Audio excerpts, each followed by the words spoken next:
ያሬድ ለማህሌት ወቅኔያት ወባሕት ያሬድ ለማህሌት ተወለደ። እርሱም ቅዱስ ያሬድ ነው። የዚህ ብፁዕ ሕፃን የዘር ሐረግ እጅግ ጥልቅና የተከበረ ግንድ ነበረው። ከአክሱም ጽዮን ቅዱሳን ካህናት መካከል የተገኘ ንጹሕ ቡቃያ ነበርና ስሙ ራሱ የከፍታና የልዕልና ምልክት ሆኖ ተሰጠው። ከስድስተኛው የአዳም ትውልድ ከሆነው ከመላልኤል ልጅ ከያሬድ ስም የወረሰው ይህ ስም ወደፊት በኢትዮጵያ ኦርቶዶክስ ተዋሕዶ ቤተ ክርስቲያን ታሪክ ላይ የማይደመሰስ የማይጠፋ ታላቅ አሻራን የሚያኖር ስብዕናን ያመለክት ነበር።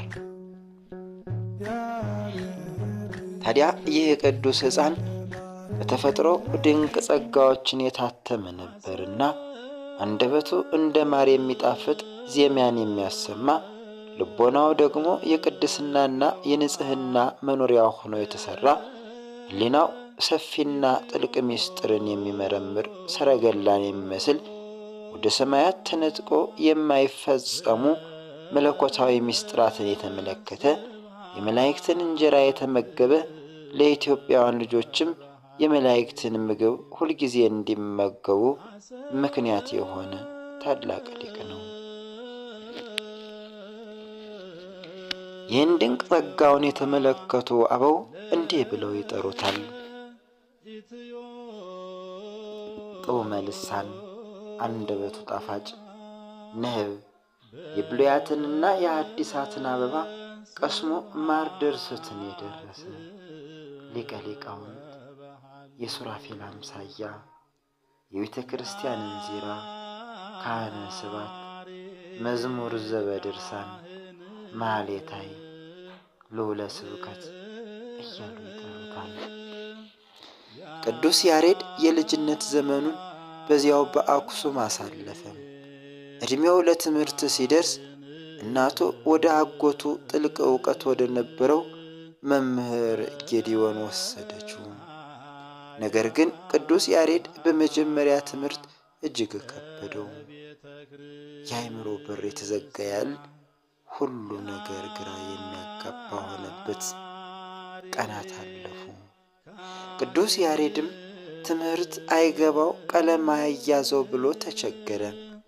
ከዕለታት አንድ ቀን መምህር ጌዲዮን ትምህርት አይገባው በማለቱ ምክንያት በምሬት ሲገርፉት ቅዱስ ያሬድ እንባውን እያፈሰሰ ከዚያ ጉባኤ ቤት ወደ ሌላ ብሄጄ ብማር ትምህርቱ ሊገባ ይችላል በማለት ልቡ በሐዘን ተሰብሮ ወደ ማይኪራህ ወደምትባል ጸጥታ ወደ ሰፈነባት ቦታ ጉዞ ጀመረ። በመንገዱ ላይ ሲጓዝ ጥሞ በጣም በረታበት። ይህን ጊዜ በዚች ስፍራ ካለች አንዲት ምንጭ ውሃ ጠጥቶ በዛፍ ስር ለማረፍ ተቀመጠ። አይኖቹ ወደ ላይ በዛፉ ላይ አንዲት ትንሽ ትል ፍሬ ለመብላት ከታች ወደ ላይ ለመውጣት ስትሞክር ስትወድቅ ቅዱስ ያሬድም ትኩር ብሎ ይመለከታት ጀመረ።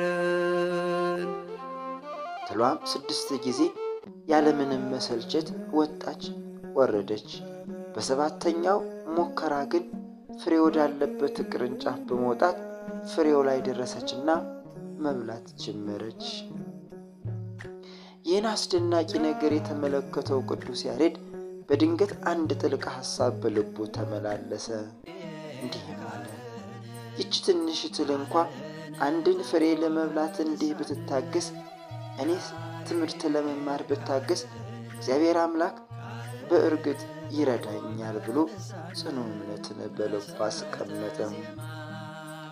በዚያው ቅጽበት ልቡ በእምነትና በተስፋ ተሞላ። ወደ ጉባኤው ተመልሶ በመሄድ መምህሩን ይቅርታ ጠየቀ። ከዚያን ቀን ጀምሮ በትጋት መማር ጀመረ። የእግዚአብሔር ጸጋም ከእርሱ ጋር ሆነ። ጥበብና ማስተዋል በልቡ ፈነጠቀ። የሰማንያ አንዱ መጻሕፍት ምስጢር፣ የሊቃውንት ድርሳናትና ቤተ ክርስቲያን የተቀበለቻቸው የቅዱሳት መጻሕፍት ፍች ሁሉ እንደ ጅረት በልቡ ፈለቀ። መምህር ጌዲዮን በሞቱ ጊዜ ቅዱስ ያሬድ የእርሱን ቦታ በመረከብ ማስተማሩን ቀጠለ። ጥልቅ እውቀቱና ማራኪ አቀራረቡ ብዙዎችን ወደ እውቀት ጎዳና መራቸው። በ534 ዓመተ ምህረት ህዳር 6 ቀን አንድ ድንቅ ክስተት ተከሰተ። ይህም ቅዱስ ያሬድ በጸሎት ላይ እንዳለ በድንገት ወደ ሰማይ ተነጠቀ። በዚያም የእግዚአብሔርን ክብር በልዩ ዜማ የሚያመሰግኑ ቅዱሳን መላእክትን አደመጠ። ይህ ጣዕመ ዜማ ልቡን ሞላው፣ ነፍሱን ማረካት። ወደ ምድር ሲመለስም ያን በሰማይ የሰማውን ዝማሬ በአክሱም ጽዮን ቤተ ክርስቲያን ውስጥ ወደ ምስራቅ በኩል በመዞር ዘመረው። ይህን ልዩ ዜማም አርያም ብሎ ሰየመው። ከዚያም በ538 ዓመተ ምህረት ቅዱስ ያሬድ ይህን የሰማያዊ ዜማ ምድራዊ መገለጫ የሆነውን ማህሌት የሆነው በታኅሳስ የመጀመሪያ ሳምንት በዕለተ ሰኞ ነው። ይህ ምህላ እስከ ታኅሳስ 6 ቀን እስከ ቀዳሚት ሰንበት ድረስ ቆየ። በዚህች ዕለት ጌታችን መድኃኒታችን ኢየሱስ ክርስቶስ በለመልዕልተ መስቀል እንደተሰቀለ ሆኖ ከቅዱሳን መላእክት ጋር ተገለጸለት። ቅዱስ ያሬድም ጌታ የተገለጸለትን የመጀመሪያውን ሳምንት ስብከት ብሎ ሰየመው። በዚያ ሳምንትም እንደገና በብርሃን አምሳል ስለተገለጸለት ያን ዕለት ብርሃን ብሎ ሰየመው። በሦስተኛው ሳምንት እንዲሁ በአምሳለ ኖላዊ ስለተገለጸለት ኖላዊ ብሎ ሰየመው። በመጨረሻ ሳምንት በአምሳለ መራዊ ሲገለጽለት ዕለቱን መራዊ ብሎ ሰይሞታል። ከዚህ በኋላ ይህ ታላቅ ቅዱስ 5 የዜማ መጻሕፍትን ደረሰ። ድጓ፣ ጾመ ድጓ፣ ምዕራፍ፣ ዝማሬና መስዋዕት ናቸው። ከደረሳቸው የዜማ መጻሕፍቶች ውስጥ ትልቁ ድጓ ሲሆን በ3 ክፍሎች ይከፈላል። የዮሐንስ፣ አስተምሮና ፋሲካ። በንባባት ብቻ ይቀደስባቸው የነበሩትን 14ቱን ቅዳሴያት በዜማ የደረሳቸው እርሱ ቅዱስ ያሬድ ነው። ዝማሬም በ5 ይከፈላል። ህብስት፣ ጽዋ፣ መንፈስ፣ አኮቴትና ምስጢር። ይህ ድንቅ ደራሲ በተወለደ በ75 ዓመቱ በሰሜን ተራራ ውስጥ ደብረ ሐዊ ከሚባል ገዳም ቆይቶ ግንቦት 11 ቀን ተሰወረ። የዝማሬና የመስዋዕት መምህራን የቅዱስ ያሬድን ጉባኤ በመተካት እስከ ዛሬ ድረስ በማስተማር ላይ ይገኛሉ። ቅዱስ ያሬድ በእውነትም የኢትዮጵያ ኦርቶዶክስ ተዋሕዶ ቤተ ክርስቲያን ባለውለታ ነው።